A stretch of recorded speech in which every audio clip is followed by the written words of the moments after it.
Hello students, आज हम standard 7 का प्रैक्टिस सेट 41 देख रहे हैं। इसमें हमारा क्वेश्चन फर्स्ट है, if the interest on 1700 rupees is 340 rupees for 2 years, the rate of interest must be dot dot. If the interest on 1700 rupees is 340 means 1700 rupees per interest कितना है? 340 rupees interest है। 2 years के लिए पूछा है। इसका मतलब ये प्रिंसिपल अमाउंट है, ये इंटरेस्ट दिया है, टी वैल्यू दी गई है, रेट निकालना है, आर वैल्यू निकालनी है। तो पहले हम गिवन इन्फॉर्मेशन से भी राइट कर लेते हैं। कौन सा ऑप्शन करेक्ट है हमें टिक करना है। पर बिना वैल्यू निकाले हम डायरेक्ट आंसर नहीं बता सकते, इसलिए हमें आर ये वैल्यू निकालनी होगी। उसके बाद ही हम यहाँ पे जो कौन सा ऑप्शन करेक्ट है वो बता सकते हैं। करेक्ट ना? तो पहले हम गिवन इन्फॉर्मेशन राइट कर लेते हैं। P value P equal to 1700, यहाँ पे आई इक्वल टू 340 रुपीज़। उसके बाद में टी इक्वल टू 2 years। हमें निकालना है R. R equal to what? Okay, हम फॉर्मूला राइट कर लेते हैं। I equal to P R T upon 100। Okay, values put कर लेते हैं। पी वैल्यू है 1700, आर वैल्यू है, आर वैल्यू निकालनी है, और टी वैल्यू 2 है हमारे पास, डिवाइडेड बाय 100। और आई वैल्यू दी गई है 240, 340 रुपीज़। करेक्ट? देखो इन दो ज़ीरो के साथ ये दो ज़ीरो कट हो गए। 17 2 जार 34, 34 multiplied by R divided by जो है वो कैंसिल हो जाएगा, क्योंकि 1 ही है, 1 निगलेक्ट हो जाता है। ये 340। आर वैल्यू निकालें, 34 को इस साइड में शिफ्ट करना होगा, 34 यहाँ पे मल्टीप्लाइड है, इस साइड में डिवाइड हो जाएगा। तो 340 divided by 34 equal to R. 34 1 जा 34, 34 1 जा 34, और ये 0 as it is. R value कितनी मिल गई? 10। Therefore R equal to 10%। Rate always percent में रहता है, तो वैल्यू मिली है, उसको हमने परसेंट साइन दे दिया। ऑप्शन में से कौन सा ऑप्शन करेक्ट है? Option number 4 will be an correct answer. Question number 2 है, if the interest on 3000 rupees is 600 rupees at a certain rate for a certain number of years, what would the interest be on 1500 rupees under the same condition? यहाँ पे problem क्या दिया है अच्छे से read कर लो। देखो यहाँ पे 3000 रुपीज़ पर 600 इतना इंटरेस्ट दिया गया है। If the interest on 3000 rupees is 600 rupees, 3000 rupees पर 600 इंटरेस्ट दिया है। At a certain rate for a certain number of years, rate भी सर्टन दी गई है, ईयर्स मीन्स टाइम भी सर्टन दिया गया है। 1500 रुपीज़ पर इंटरेस्ट कितना आएगा हमें ये निकालना है। तो देखो ये प्रॉब्लम सॉल्व करना बहुत ही इजी है। कैसे? देखो ये पी वैल्यू दी गई है और ये आई वैल्यू दी गई है। Correct? P value means principal, जो अमाउंट हम डिपॉजिट करते हैं बैंक में या किसी फंड में। इन दोनों का रिलेशन देखो, अगर हम अमाउंट ज़्यादा डिपॉजिट करेंगे तो हमें इंटरेस्ट भी ज़्यादा मिलेगा। करेक्ट? मीन्स इन दोनों का रिलेशन कैसा है? डायरेक्ट रिलेशन है। एक क्वांटिटी को हमने बढ़ाया, दूसरी ऑटोमेटिकली बढ़ जाती है। अब यहाँ पे देखो 3000 रुपीज़ पर 600 इंटरेस्ट दिया है, 1500 रुपीज़ पर हमें इंटरेस्ट निकालना है। ये क्वांटिटी क्या की उन्होंने कम कर दी। अगर प्रिंसिपल अमाउंट ही कम कर दी तो उस पर मिलने वाले जो इंटरेस्ट है, जो ब्याज है इस अमाउंट पर मिलने वाला, वो भी क्या हो जाएगा? कम हो जाएगा। इन दोनों का रिलेशन कैसा है? डायरेक्ट वेरी रिलेशन है। एक को कम कर दिया, दूसरी ऑटोमेटिकली कम हो जाती है। हमारा फॉर्मूला क्या है? I is equal to P R T upon 100।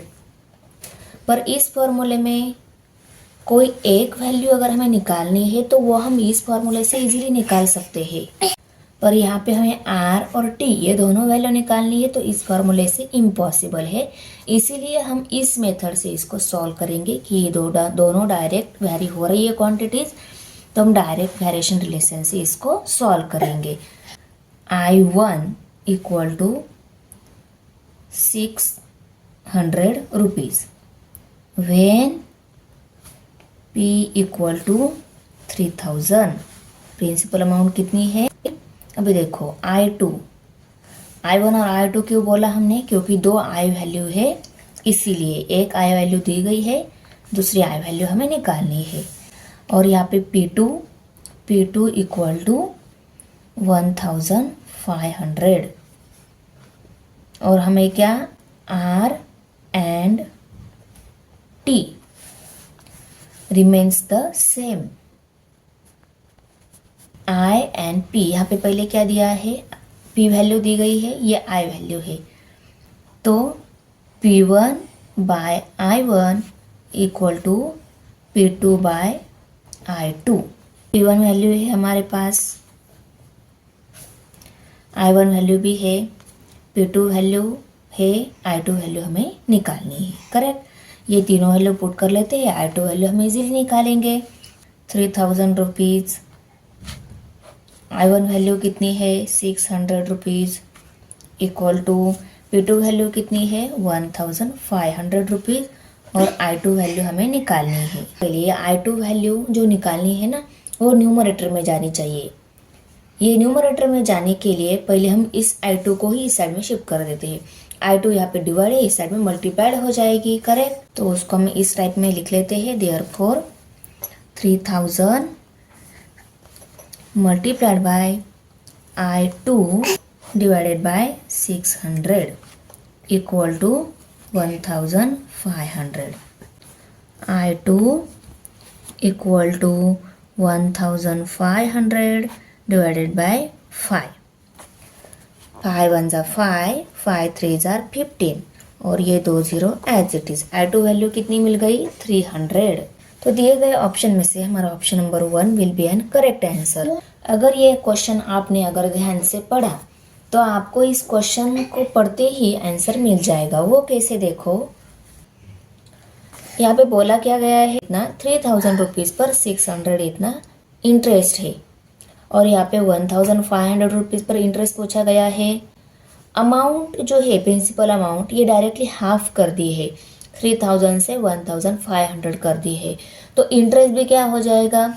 600 से 300 बन जाएगा, ये भी हाफ हो जाएगा। इसी वे से भी आप आंसर इजीली निकाल सकते हो। एक बार प्रॉब्लम आपको समझ में आ गया, आंसर इस क्वेश्चन का आप ओरली भी बता सकते हो। Correct. Javed deposited 12,000 rupees at 9 PCPA in a bank for some years and withdraw his interest every year. At the end of the period, he had received altogether 17,400 rupees. For how many years had he deposited his money? Javed ने कितने years के लिए money deposit किए हैं ये हमें निकालना है। ओके, और दिया क्या हुआ है, उसने टोटल कितने रुपीज़ रिसीव किए ये अमाउंट दी गई है, कितने रुपीज़ डिपॉजिट किए, रेट कितना है वो दिया है, और हमें क्या निकालना है, जावेद ने कितने ईयर्स मीन्स टाइम हमें निकालना है। ओके, तो हम पहले गिवन इंफॉर्मेशन राइट कर लेते हैं। Here P equal to 12,000, R equal to 9 PCPA, ये अमाउंट है। ओके, तो यहाँ पे अमाउंट इक्वल टू 17,400 दी गई है और हमें निकालना है T। इस प्रॉब्लम को हम थोड़ा सा डिफरेंट वे से सॉल्व कर लेते हैं। हमारे पास I इक्वल टू PRT ये फॉर्मूला है बाय 100। T ये वैल्यू निकालनी है, I भी हमें निकालना है, हमें I भी निकालना है, T भी निकालना है। ये T जो है 1 ईयर लेकर इसको सॉल्व कर कर आई वैल्यू निकाल लेते हैं। मीन्स उसने 1 ईयर के लिए पैसे डिपॉजिट किए तो उसको कितना इंटरेस्ट मिलेगा ये पहले निकाल लेते हैं। पी वैल्यू है 12,000, रेट है 9 और टी हमने 1 ईयर ले लिया है डिवाइडेड बाय 100। इन दो जीरो के साथ ये दो जीरो कट हो गए। 9 1 ज़ा 9 मल्टीप्लाइड बाय 120। अभी इनकी मल्टीप्लिकेशन आ जाएगी इंटरेस्ट। 9 0 ज़ा 0, 9 2 ज़ा 18, 18 का एड यहाँ पे कैरी 1, 9 1 ज़ा 9, 9 + 1 10, 1080 ये आई वैल्यू आ गई। और एक दूसरी आई वैल्यू मिलेगी, वो कैसे देखो। हमारा अमाउंट का फॉर्मूला क्या है, amount equal to principal plus interest, ऐसा फॉर्मूला है ना। प्रिंसिपल हमारे पास है, अमाउंट भी हमारे पास है। ओके, तो देखो प्रिंसिपल और ए वैल्यू अमाउंट वैल्यू पुट कर कर यहाँ पे आई क्या आता है वो निकाल लेते हैं। प्रिंसिपल अमाउंट कितनी है हमारी 12,000 इक्वल टू अमाउंट है 17,400 प्लस आई। तो देखो 17,400 ये यहाँ पे ही रहेंगे। ये आई वैल्यू हमें निकालनी है, 12,000 को हम इस साइड में शिफ्ट कर लेते हैं। 12,000 यहाँ पे प्लस इस साइड में माइनस हो जाएंगे, तो -12,000 और इक्वल टू यहाँ पे राइट साइड में आ ही रहेगा। 17,400 में से 12,000 सब्सट्रैक्ट हो गए, आई वैल्यू 5,400 रह गई। 5,400 equal to I equal to 5,400, correct. अभी देखो हमें दो आई वैल्यू मिल गई है, ये एक आई वैल्यू, ये दूसरी आई वैल्यू, करेक्ट। अभी हमारे पास दो आई वैल्यू है, इस आई वैल्यू को हम I1 कंसिडर कर लेते हैं, इसको I2 कंसिडर कर लेते हैं। I1 I2 और देखो T हमें निकालना है, इस ली हुई 1 ईयर जो टाइम है इसको हम T1 कंसिडर कर लेते हैं और जो निकालना है उसको T2 कंसिडर कर लेते हैं। इनका रिलेशन कैसा है, डायरेक्ट वैरी होता है या इन्वर्स वैरी होता है। एक को बढ़ाया दूसरा भी बढ़ जाता है क्या, हम देख लेते हैं। तो देखो हम अगर कम ईयर्स के लिए पैसे बैंक में रख लेते हैं तो हमें इंटरेस्ट कम मिलेगा। ज़्यादा टाइम के लिए बैंक में अमाउंट डिपॉजिट कर देते हैं तो उसका इंटरेस्ट भी क्या मिलेगा, ज़्यादा मिलेगा। मीन्स एक क्वांटिटी को हमने बढ़ाया, दूसरी क्वांटिटी ऑटोमेटिकली बढ़ जाती है। टी एक को बढ़ाया हमने, दूसरी ऑटोमेटिकली बढ़ जाती है।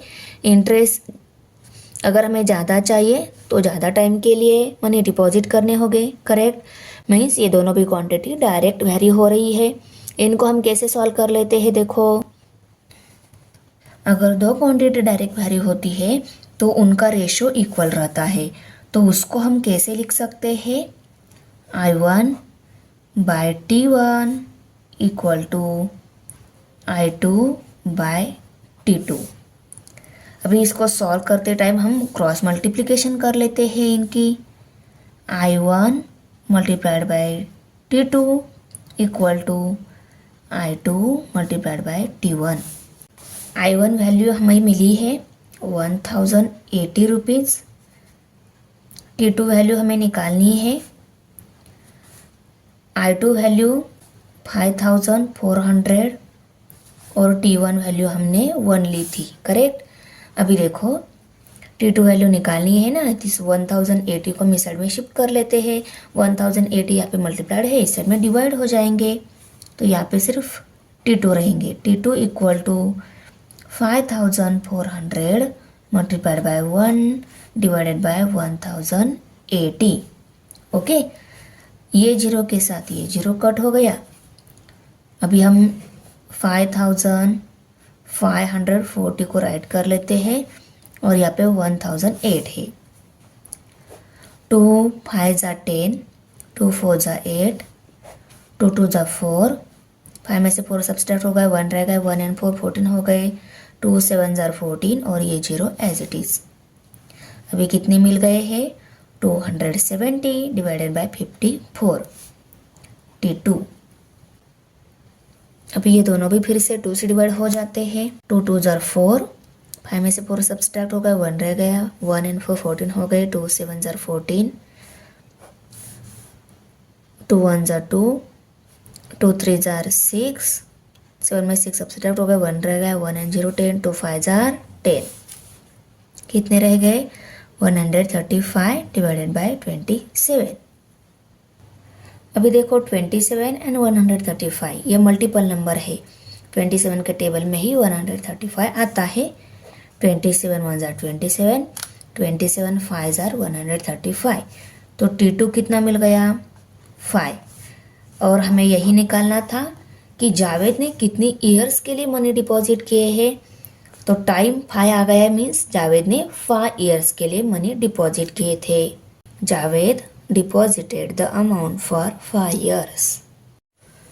Question 4 है लता Ben borrow some money from a bank at a rate of 10 PCPA interest for 2.5 years to start a cottage industry. If she paid 10,250 rupees as a total interest, how much money had she borrowed?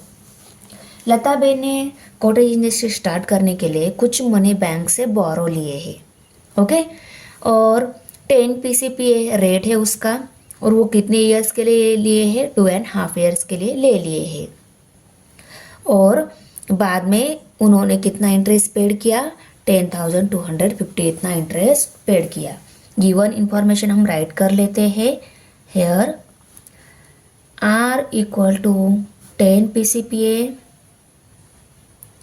उसके बाद में T equal to 2.5 years, 2.5 means 2.5 ही रहता है, उसको write कर लिया। और I इक्वल टू 10,250 रुपीज़। हमारा फॉर्मूला क्या है I equal to PRT by 100।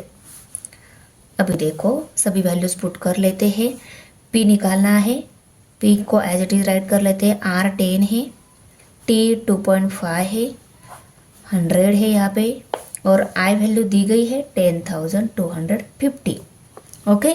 इस जीरो के साथ ये जीरो कट हो गया।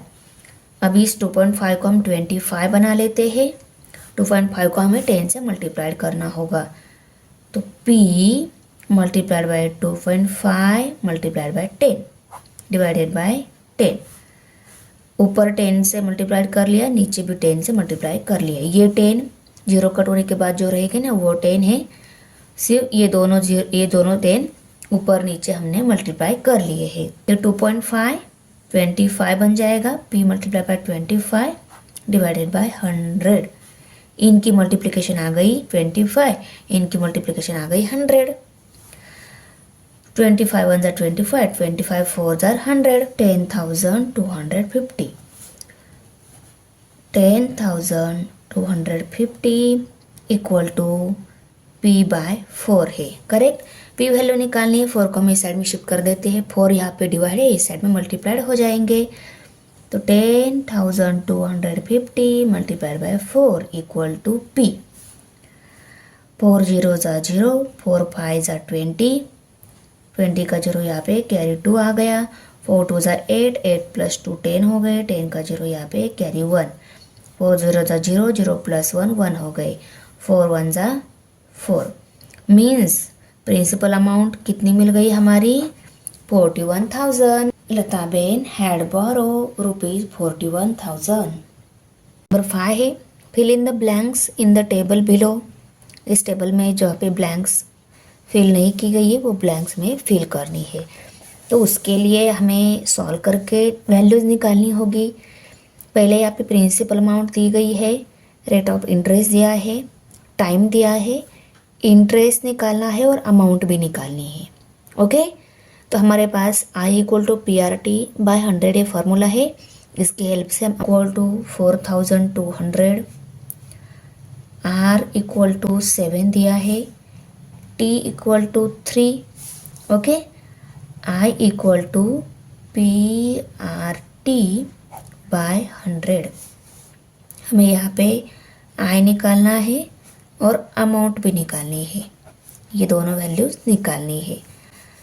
इस फॉर्मूले में वैल्यूज़ पुट कर लेते हैं। पी वैल्यू है 4200 मल्टीप्लाइड बाय आर है 7 और टी है 3 डिवाइडेड बाय 100। इन दो जीरो के साथ ये दो जीरो कट हो गए। I equal to 42 multiplied by 7 multiplied by 3। 7 3 जार 21, 42 मल्टीप्लाई बाय 21 कर लेते हैं। 21 2 जार 42, 42 का 2 यहाँ पे कैरी 4 आ गया। 21 4 जार 84 प्लस 4 88। तो इंटरेस्ट कितना मिल गया? ₹882। हमें ए भी निकालना है। ए कैसे निकाल लेते हैं हम? A equal to P plus I. Okay, कितनी है हमारी? 4200 प्लस आई 882। 2 8 प्लस 0 8, 8 प्लस 2 10 हो गए। 10 का 0 यहाँ पे कैरी 1, 4 प्लस 1 5, 5082 ये आ गई अमाउंट। हमें यही निकालनी थी। अमाउंट 5082 आ गई है और इंटरेस्ट 882 आ गया है। इन दोनों वैल्यूज़ को हम टेबल में राइट कर लेते हैं। 882 रुपीज़, उसके बाद में अमाउंट 5082। ओके, अभी सेकेंड देखो, प्रिंसिपल अमाउंट निकालनी है। रेट दिया है, टाइम दिया है, इंटरेस्ट भी दिया है। तो I equal to P R T formula की हेल्प से हम ये पहले प्रिंसिपल वैल्यू निकालेंगे, बाद में प्रिंसिपल प्लस इंटरेस्ट अमाउंट मिल जाएगी। सभी गिवन वैल्यूज़ पहले राइट कर लेते हैं।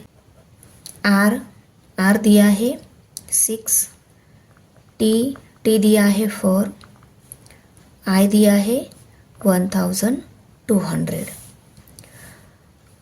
पी निकालना है, उसके बाद में अमाउंट निकालनी है। Okay, I equal to P R T by 100 equal to P value निकालनी है, उसको हम एज इट इज़ लिख लेते हैं। आर वैल्यूज़ 6 दी गई है, टी 4 दिया गया है बाय 100 और इंटरेस्ट दिया है 1200। ओके, अभी देखो ये दोनों भी 2 के मल्टीपल नंबर है, इन दोनों को हम 2 से डिवाइड कर लेते हैं। 2 5 जार 10, 0 एज इट इज़, 2 2 जार 4। P multiplied by 6 multiplied by 2 divided by 50। 1200 equal to P multiplied by 6 divided by 25। अभी 6 एंड 25 ये दोनों भी 2 से डिवाइड नहीं होते हैं, तो इन दोनों को भी 1 बाय 1 हम इस साइड में शिफ्ट कर लेते हैं। 25 यहाँ पे डिवाइड है, इस साइड में मल्टीप्लाइड हो जाएगा। 6 यहाँ पे मल्टीप्लाइड है, इस साइड में डिवाइड हो जाएगा। तो कैसे मिलेगा? 1200 multiplied by 25 divided by 6 equal to P। 6 multiply था, डिवाइड हो गया। देखो 25 मल्टीप्लाई था, वो 25 डिवाइड था, इसमें मल्टीप्लाइड हो गया। देखो 6 एंड 12 मल्टीपल नंबर है, इन दोनों को भी 6 डिवाइड हो रहा है। 6 1 ज़ा 6, 6 2 ज़ा 12 और ये 2 0 as it is. 25 multiply by 200 की मल्टीप्लिकेशन कर लेते हैं, इनकी मल्टीप्लिकेशन ही पी वैल्यू हमें मिल जाएगी। 25 0 ज़ा 0, 25 0 ज़ा 0, 25 2 ज़ा 50। तो पी वैल्यू कितनी मिली? 5000। Therefore P equal to 5000। अभी हमें अमाउंट भी मिल गई है, अमाउंट भी निकालनी है। Amount equal to principal plus interest, ये फार्मूला है। प्रिंसिपल 5000 है, इंटरेस्ट हमें दिया गया है 1200। तो यहाँ पे 6200 ये मिल गई अमाउंट। ओके, पी वैल्यू 5000 और ए वैल्यू 6200। 5000 और ये 6200। अभी थर्ड वन देखो, प्रिंसिपल दी गई है, रेट दिया गया है, टाइम निकालना है, इंटरेस्ट भी दिया गया है। तो I equal to P R T इस फॉर्मूले की हेल्प से पहले हम टी निकालेंगे, उसके बाद में अमाउंट निकालेंगे। पहले गिवन सभी वैल्यूज़ को राइट कर लेते हैं। थर्ड वन पी वैल्यू दी गई थी 8000, आर वैल्यू 5 दी गई है, आई वैल्यू 800 दी गई है, टी निकालना है और ए निकालना है। तो I equal to P R T by 100 इस फॉर्मूले की हेल्प से हम टी वैल्यू पहले निकाल लेते हैं। पी वैल्यू दी गई है 8000, उसको पुट कर लिया, मल्टीप्लाई बाय आर दिया गया 5, टी हमें निकालना है, उसके बाद में 100 और आई दिया है 800। इन दो जीरो के साथ ये दो जीरो कट हो गए। 800 equal to 80 multiply by 5 multiply by T. 8 5 जार 40 और ये जीरो था उसको राइट कर लिया। 100 मल्टीप्लाई बाय टी आ गया यहाँ पे अभी 800। ओके, अभी टी वैल्यू निकालनी है तो 400 को इस साइड में शिफ्ट करना होगा। 400 यहाँ पे मल्टीप्लाइड है, इस साइड में डिवाइड हो जाएगा। 800 divided by 400 equal to T. इन दो जीरो के साथ ये दो जीरो कट हो गए। 4 1 जा 4, 4 2 जा 8, मीन्स टी कितना आ गया 2 इक्वल टू टी। इसी को ही हम कैसे लिख सकते हैं, T equal to 2, T value 2 मिल गई है। Amount equal to principal plus interest. Principal कितनी है 8000, इंटरेस्ट कितना है 800, तो अमाउंट कितनी आ गई 8800। ओके, हम टी वैल्यू को और ए वैल्यू को टेबल में राइट कर लेते हैं। टी हमें 2 मिला है और अमाउंट 8800। अभी फोर्थ वन, प्रिंसिपल निकालना है, रेट दिया है, टाइम भी निकालना है, इंटरेस्ट दिया है। तो देखो ये जो प्रिंसिपल अमाउंट निकालनी है ना, इसको पहले हम निकालेंगे। वो कैसे निकालेंगे, ए इक्वल टू पी प्लस आई इस फॉर्मूले की हेल्प से। अमाउंट एंड इंटरेस्ट है ना, तो P equal to P plus I की हेल्प से पहले हम प्रिंसिपल निकाल लेते हैं। फोर्थ वन, गिवन वैल्यूज थी उनको राइट कर लिया, हमें पी निकालना है और टी निकालना है। तो पहले पी निकाल लेते हैं। ए इक्वल टू पी प्लस आई, इसकी हेल्प से हम पहले पी निकालेंगे। देखो ये वैल्यू निकालनी है, आई भी है हमारे पास, ए भी है हमारे पास। ए वैल्यू कितनी है 18000 इक्वल टू पी वैल्यू निकालनी है और आई वैल्यू है हमारे पास 6000। पी वैल्यू निकालनी है, इस आई वैल्यू को हम इस साइड में शिफ्ट कर लेते हैं। ये यहाँ पे प्लस है, इस साइड में माइनस हो जाएंगे। तो 18000 माइनस 6000 इक्वल टू पी। 18000 में से 6000 सब्सट्रैक्ट हो गए, 12000 रह गए। 12000 equal to P, P value मिल गई 12000। अभी I equal to P R T by 100 इस फॉर्मूला की हेल्प से हम टी वैल्यू निकालेंगे। पी वैल्यू मिली है, उसको यहाँ पे पुट कर लेते हैं 12000 मल्टीप्लाइड बाय आर वैल्यू कितनी मिली है 5, टी निकालना है, उसको एज इट इज़ लिखेंगे, बाय 100 है और यहाँ पे आई भी है हमारे पास 6000। इन दो जीरो के साथ ये दो जीरो कट हो गए। यहाँ पे 6000 equal to 120 multiply by 5 multiply by T. इन दोनों की मल्टीप्लिकेशन कर लेते हैं। 5 0 जा 0, 5 2 जा 10, 10 का 0 यहाँ पे कैरी 1, 5 1 जा 5, 5 प्लस 1 6, 600 मल्टीप्लाई बाय टी। यहाँ पे 6000, 600 यहाँ पे मल्टीप्लाइड है, इस साइड में इसको शिफ्ट कर लेते हैं, यहाँ पे डिवाइड हो जाएंगे, टी वैल्यू हमें मिल जाएगी। ओके, यहाँ पे 6000 divided by 600 equal to T. इन दो जीरो के साथ ये दो जीरो कट हो गए। 60/6 इक्वल टू टी।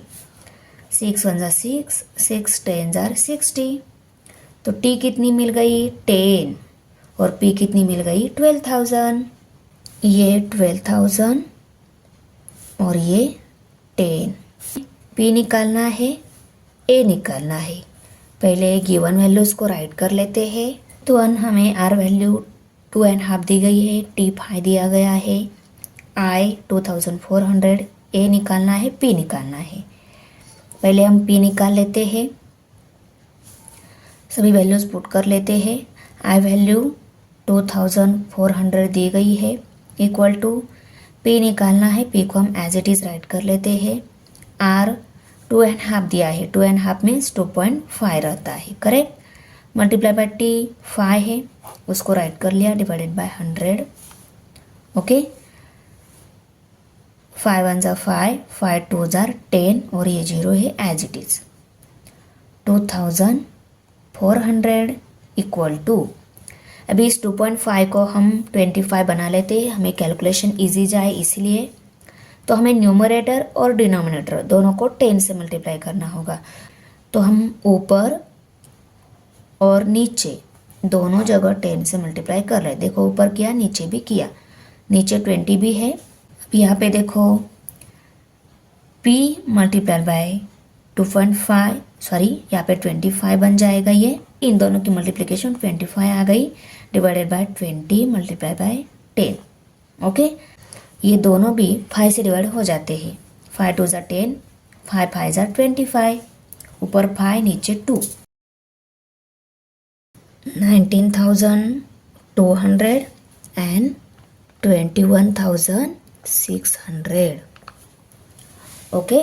तो बच्चों हमारा प्रैक्टिस सेट यहाँ पे फिनिश हो रहा है। मिलते हैं नेक्स्ट प्रैक्टिस सेट में, बाय।